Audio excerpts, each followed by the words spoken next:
Este fin de semana, 3 militares estadounidenses murieron en Jordania cuando Irán atacó a las fuerzas estadounidenses allí, y un cuarto está desaparecido y varios más resultaron heridos. Y mientras la guerra en Medio Oriente sigue intensificándose, muchos de nosotros nos hacemos la misma pregunta. ¿Por qué Estados Unidos está tan involucrado en una región que está a 11.000 kilómetros de casa? Durante casi 80 años, los presidentes estadounidenses de ambos partidos han mantenido tropas en Medio Oriente y todos han dado más o menos la misma justificación. Un Medio Oriente estable y alineado con Estados Unidos es esencial para la política exterior estadounidense y su economía en casa. Las razones para esto son varias. El petróleo del que depende toda la economía global, rivales a los que Estados Unidos ha tratado de mantener fuera durante 80 años y ahora redes terroristas que no se quedan contenidas dentro de las fronteras de un solo país. Pero la historia en realidad no comienza con Trump declarando la guerra a Irán.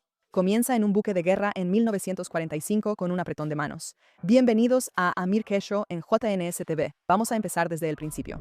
Es febrero de 1945. La Segunda Guerra Mundial todavía continúa en Europa, pero apenas. Terminará en 82 días y el presidente Franklin Roosevelt acaba de pasar varios días con Stalin y Churchill decidiendo cómo será el mundo después de la guerra. De regreso a casa, se detiene en el Canal de Suez y se reúne con un rey que nadie en Estados Unidos realmente conoce todavía, Ibn Saud, el fundador de Arabia Saudita. Estamos en 1945. El Medio Oriente no es el Medio Oriente que conocemos todavía, y no existirá de esa manera por bastante tiempo. Los funcionarios estadounidenses de esa época están realmente preocupados de que la producción de petróleo de Estados Unidos se agote en una generación. Y el único lugar en la Tierra con suficientes reservas de petróleo como para importar está bajo el reino de este rey, así que los dos hombres hacen un trato. No es un trato oficial, es solo un entendimiento, un apretón de manos. Estados Unidos protegerá a Arabia Saudita y a cambio, las empresas estadounidenses obtienen acceso confiable al petróleo que hay debajo. Un año después, ese trato se convierte en algo físico. Estados Unidos construye un aeródromo en Arabia Saudita y en ese momento apenas parece importante, solo una parada de reabastecimiento, pero es el primer punto de apoyo militar estadounidense en todo el Medio Oriente moderno. Ese apretón de manos de 1945 sigue siendo la base completa de la relación hasta hoy. Arabia Saudita no ha firmado un tratado de defensa formal con Estados Unidos, pero existe este entendimiento de que Estados Unidos ayudaría a proteger el Medio Oriente cuando fuera necesario a cambio del petróleo y los recursos. Y no es solo con Arabia Saudita, se da en todo el Medio Oriente. Pero ¿cómo pasó de ser un acuerdo no oficial a bases permanentes, decenas de miles de tropas y una doctrina que dice que Estados Unidos irá a la guerra por esta región, especialmente cuando la población de estos países no acepta bien los valores occidentales? Eso requiere otra crisis y un enemigo completamente diferente. En la década de 1950, el mayor temor de Estados Unidos en el mundo es la Unión Soviética y específicamente la idea de que el comunismo se va a expandir. Pero que se expanda por el mundo árabe de la misma manera que se expandió por Europa del Este es especialmente aterrador. Pero el evento que lleva a Estados Unidos al Medio Oriente en realidad no comienza como una historia de la Guerra Fría. En 1956, el líder de Egipto toma el control del Canal de Suez, la ruta marítima por la que pasa la mayor parte del petróleo del Medio Oriente rumbo a Europa. Hasta ese momento, ese canal había sido administrado por una compañía británico-francesa. Gran Bretaña, Francia e Israel responden invadiendo Egipto en secreto para recuperarlo por la fuerza, ya que quien controla el petróleo tiene el poder. Sin embargo, se hace en secreto, y el presidente Eisenhower está furioso porque sus propios aliados ni siquiera le advirtieron que estaban a punto de invadir, y lo hace quedar mal, realmente mal. Y en un momento en que la proyección del poder estadounidense es crucial contra los soviéticos, utiliza la presión de Estados Unidos para obligar a los tres a retirarse. El resultado es que Gran Bretaña y Francia, las dos potencias que han controlado esta parte del mundo durante generaciones, son humilladas públicamente y se ven obligadas a retroceder ante todos los gobiernos árabes que están observando. Nasser sale de esto pareciendo el hombre que venció a los viejos imperios y se convierte en un héroe en todo el mundo árabe casi de la noche a la mañana. Pero la victoria de Nasser no solo avergüenza a Gran Bretaña y Francia. Hace que enfrentarse a Occidente parezca una jugada ganadora, y los soviéticos están listos para armar y financiar a cualquiera que quiera intentarlo después. Aquí es donde realmente entra en juego el miedo de la Guerra Fría.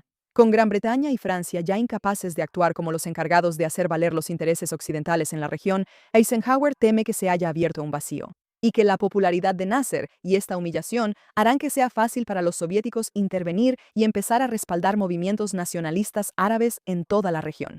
Así que Eisenhower decide que alguien tiene que llenar ese vacío antes de que lo hagan los soviéticos y decide que tiene que ser Estados Unidos. En 1957 va al Congreso y pide algo que ningún presidente había pedido antes respecto a esta región: permiso permanente por adelantado para usar la fuerza estadounidense en Medio Oriente sin tener que regresar y pedir permiso cada vez que surge una crisis. El Congreso vota a favor y esto se conoce como la doctrina Eisenhower. La doctrina tiene tres partes. Estados Unidos dará ayuda económica a los países de Medio Oriente que la soliciten. Estados Unidos dará ayuda militar y entrenamiento a cualquier país de la región que lo pida. Y, de manera crucial, Estados Unidos usará sus propias fuerzas armadas para defender a cualquier nación de Medio Oriente que solicite ayuda contra una agresión armada de cualquier país controlado por el comunismo internacional. Está escrita específicamente para la amenaza soviética, por supuesto, porque la razón oficial de la doctrina es detener la expansión del comunismo. Pero la razón original por la que Estados Unidos se involucró en esta región en primer lugar, el petróleo, sigue estando muy presente en la mente de todos. Acababan de ver cómo Europa casi se quedaba sin combustible ese invierno después de que Egipto cerró el canal y Siria cortó los oleoductos durante una crisis. Así que, detrás del discurso de la Guerra Fría, el cálculo es el mismo que en 1945. Estados Unidos ayuda a asegurar el Medio Oriente y, a cambio, obtiene la garantía de que la región permanezca abierta y el petróleo siga fluyendo para mantener la economía en marcha. Y la gente está en deuda con Estados Unidos, así que no se pasan tan rápido al bando de los enemigos. Esta es la primera vez en la historia de Estados Unidos que un presidente dice oficialmente que el Medio Oriente en sí es un interés vital para Estados Unidos, que vale la pena comprometer fuerzas militares para protegerlo, en lugar de ser solo una región a la que Estados Unidos reacciona cuando algo sale mal allí. Al año siguiente, esa promesa se pone a prueba de verdad. En Irak, su monarquía prooccidental es derrocada violentamente en un golpe de Estado. En el país vecino, Líbano, el presidente ve lo que sucede y entra en pánico, convencido de que él podría ser el siguiente. Así que toma el teléfono y llama a Washington, y Eisenhower responde, y los marines estadounidenses desembarcan en las playas de Beirut. Y así comienza la historia de las tropas estadounidenses interviniendo directamente en Medio Oriente. Todavía no hay bases estadounidenses permanentes en este momento, pero durante las siguientes 2 décadas, Washington lleva a cabo toda esta estrategia a través de terceros. Arma al Shah de Irán, arma a Arabia Saudita, y la idea es simple, que los aliados regionales vigilen el Golfo para que las tropas estadounidenses realmente no tengan que hacerlo. Ayúdalos y protege los intereses de Estados Unidos. Sin embargo, todo este plan se viene abajo en un solo año, y ese año es 1979. Primero, el Shah es derrocado en la revolución iraní, el hombre en quien habían invertido de manera excepcional. De la noche a la mañana, Irán pasa de ser el aliado más cercano de Estados Unidos en la región a ser su enemigo más peligroso. Estudiantes revolucionarios asaltan la embajada de Estados Unidos en Irán y toman como rehenes a 52 estadounidenses. Los mantienen ahí durante 444 días cada noche en las noticias, y todo el país observa sin poder hacer realmente nada al respecto. Luego, solo unas semanas después, tanques soviéticos cruzan la frontera e ingresan en Afganistán. De repente, Washington se enfrenta a un Irán hostil de un lado del Golfo Pérsico y a tropas soviéticas avanzando por el otro lado, todo en cuestión de unas pocas semanas. Todo el plan de dejar que nuestros aliados se encarguen acaba de colapsar porque el aliado en el que más confiábamos ya no existe. El miedo es simple. Si los soviéticos o los islamistas radicales se apoderan del petróleo en el Golfo Pérsico, pueden controlar la economía occidental y fortalecerse enormemente. Así que, en 1980 el presidente Jimmy Carter se presenta ante el Congreso y declara que cualquier potencia extranjera que intente apoderarse del Golfo Pérsico será tratada como un ataque directo a Estados Unidos, y que Estados Unidos usará la fuerza si es necesario para detenerlo. Ese discurso se conoce como la doctrina Carter, se convierte en la base de la política estadounidense en el Golfo durante los siguientes 45 años. Sin embargo, una doctrina como esta necesita una máquina para hacerla cumplir, y así, en 3 años, esa máquina recibe un nombre, y lo vas a escuchar una y otra vez a lo largo del resto de la historia.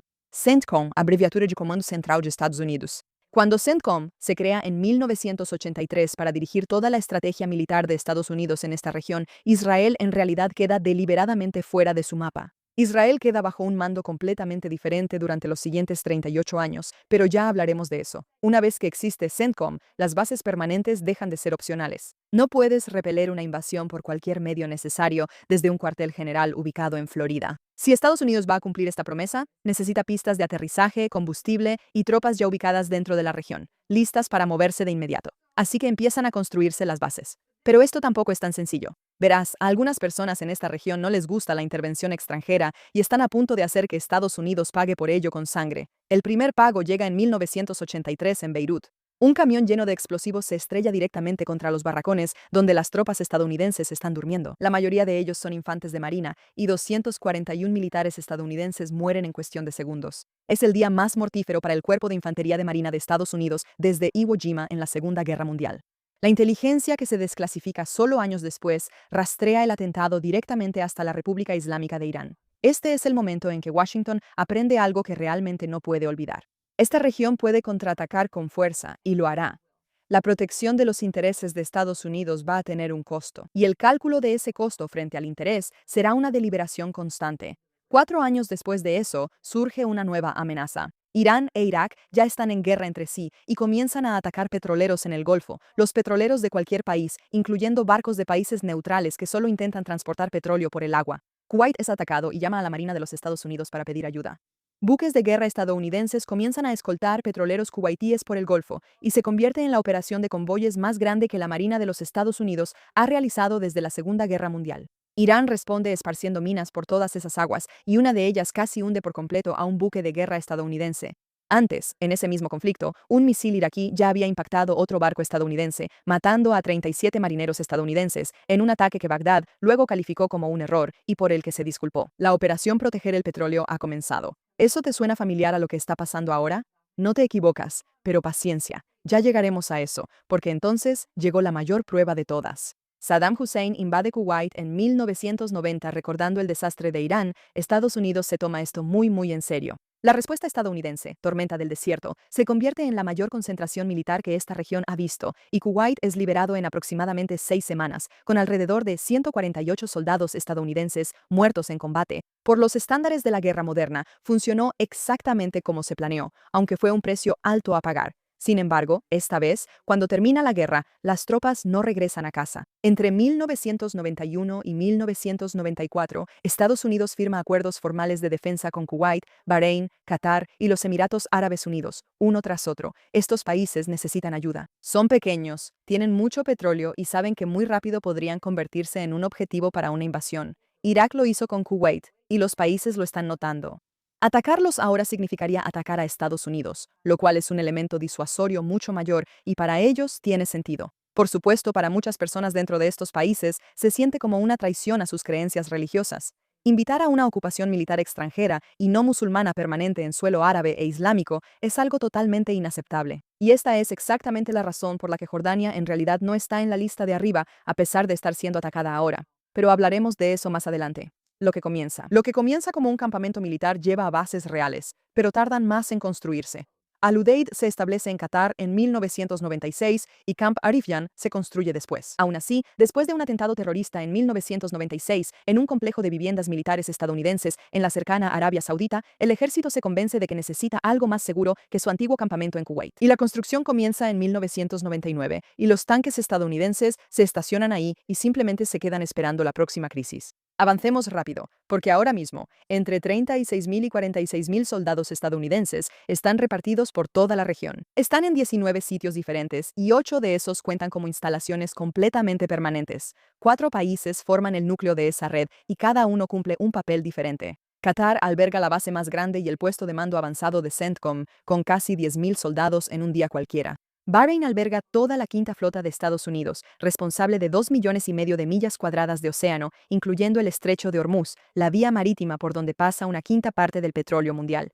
Kuwait maneja la logística de toda la región desde su campamento, con 13.000 soldados y suficiente equipo almacenado ahí para equipar varias brigadas en poco tiempo. Luego están los casos atípicos, cada uno por una razón diferente. Turquía es la relación más antigua de todas. Realmente no tiene nada que ver con el Golfo, porque Turquía se unió a la OTAN en 1952 y almacenan unas 50 bombas nucleares estadounidenses, según estimaciones. Infraestructura de la Guerra Fría que es anterior a todas las bases de las que hemos hablado hasta ahora. Hemos discutido las complicaciones de esto en episodios anteriores. Jordania es el caso opuesto. Ha sido un aliado cercano de Estados Unidos desde la década de 1950, pero se ha negado a albergar tropas estadounidenses durante décadas, preocupados por cómo se vería ante su propia gente.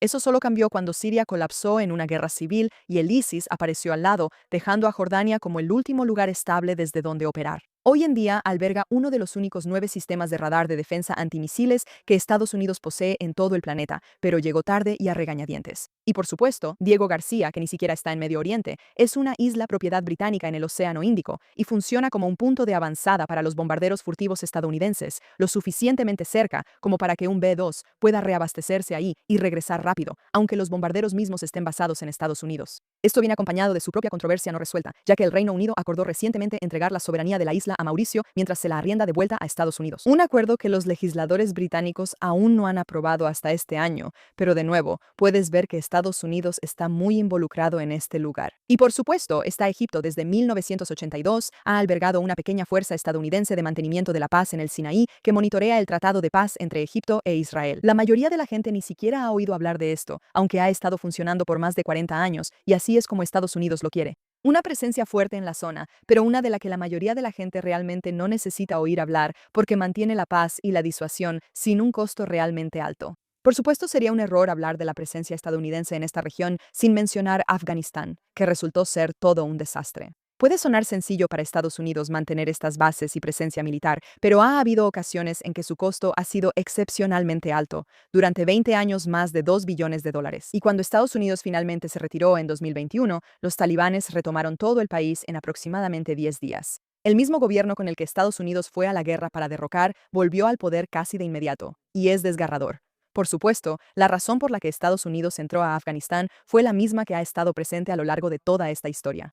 Sin embargo, la ejecución y el resultado son un poco diferentes. Técnicamente, Afganistán ni siquiera está en Medio Oriente, pertenece a otra parte del mundo. Así que merece su propio episodio completo en lugar de una mención apresurada aquí, pero es importante, para ser precisos, no pensar que esta es solo una estrategia que funciona. No siempre es así. Entonces, ¿por qué siguen manteniendo todo esto en funcionamiento? Empecemos con el argumento más básico, con el que comenzó toda esta historia, el petróleo. Estados Unidos casi no importa petróleo del Golfo ya, pero eso casi no importa porque el resto del mundo todavía depende de él, y la economía global de la que depende Estados Unidos funciona con ese mismo petróleo. Si se cierra el estrecho de Hormuz, los precios de la gasolina en Ohio se disparan en cuestión de días. El argumento económico por sí solo justificaría cierto nivel de atención estadounidense aquí, pero como superpotencia mundial, proteger la economía y a los principales actores es esencial. Los países escuchan a Estados Unidos porque tienen incentivos financieros para hacerlo. Eso no es algo fácil de perder. Pero el petróleo solo explica parte de por qué la región de Medio Oriente es importante. No explica por qué las tropas específicamente tienen que estar ahí. Y ahí es donde entra el segundo argumento, la lucha contra el terrorismo, es decir, Irán, o sea, la República Islámica. Irán sigue siendo la amenaza que llevó a construir todo este sistema para contenerla. Su programa nuclear, sus misiles, sus milicias repartidas por Líbano, Yemen, Irak, entre otros. Irán no es solo Irán, es la base del terrorismo, la lucha por la toma ideológica islámica. Las bases en la región no solo son útiles para responder después de un ataque. El argumento es que son lo que hace que la amenaza de represalias sea lo suficientemente creíble como para evitar que ocurra un ataque en primer lugar. Si quitas las bases, no solo has eliminado un recurso militar, has eliminado lo que hace que la disuasión sea real. En palabras simples, mira cómo está actuando Irán ahora que está siendo disuadido. Y si pensabas que el terrorismo era malo, imagina cómo sería si no estuvieran disuadidos en absoluto. Pero ese argumento solo funciona si los países que albergan esas bases realmente necesitan que Estados Unidos se quede, lo que nos lleva a la tercera parte. Las propias alianzas dependen de que esta presencia continúe. Como dijimos al principio, cuando dejas un vacío, alguna potencia va a entrar. Y los estados del Golfo no se van a convertir en estados completamente independientes y autosuficientes muy rápido. En cambio, según el argumento, podrían empezar a buscar un nuevo actor poderoso que los ayude y empezar a acercarse a China. En otras palabras, la retirada no solo debilita la posición de Estados Unidos, de hecho, empuja activamente a los aliados de Estados Unidos hacia el resultado que todo este sistema fue diseñado para evitar. Recuerda, estaban tratando de detener a la Unión Soviética y las ideologías comunistas para que no se expandieran. Permiten que Rusia y China ocupen su lugar en esas relaciones en vez de Estados Unidos. Con países como Qatar y Arabia Saudita que tienen tanto petróleo y dinero, tienes un verdadero problema en tus manos. Estarías fortaleciendo directamente a los enemigos de Occidente. Verás, esto nunca se trató solo del Medio Oriente tampoco. China ahora obtiene aproximadamente la mitad de su petróleo crudo del Golfo, 5.4 millones de barriles al día solo a través del estrecho de Hormuz, más del doble de lo que importa de Rusia. Eso es aproximadamente la mitad del combustible que mueve la segunda economía más grande del mundo, y Rusia, supuestamente, ha estado ayudando a Irán y asistiendo con tecnología en los ataques contra los estadounidenses. En Medio Oriente, un vacío conduce a una lucha de poder, y donde Estados Unidos tiene el control, un enemigo se apresura a entrar. Súmalo todo, y ese es el caso completo. Un interés económico, un interés de seguridad, un sistema de alianzas construido para proteger ambos, y una competencia entre grandes potencias encima de todo eso. Ese argumento se mantuvo durante 45 años, y si observas de cerca el conflicto que está ocurriendo ahora mismo, comenzando con esta guerra con Irán, las razones son exactamente las que acabamos de mencionar. Atacar el programa nuclear de Irán y la infraestructura detrás de él, debilitar la red de milicias y grupos proxy que Irán ha pasado décadas construyendo, pelear por el estrecho de Hormuz en sí mismo. Porque quien controla esa agua controla el flujo del petróleo mundial. Y sí, ha hecho que los precios suban y bajen y ha sacudido la economía global, pero el objetivo es mantener ese punto estratégico fuera de las manos de quien sea, de quien esté dispuesto a tomar al resto del mundo como rehén con él. Y debajo de todo eso, el mismo miedo que ha estado presente en toda esta historia desde el principio, que cualquier vacío que deje Estados Unidos sea llenado por alguien más.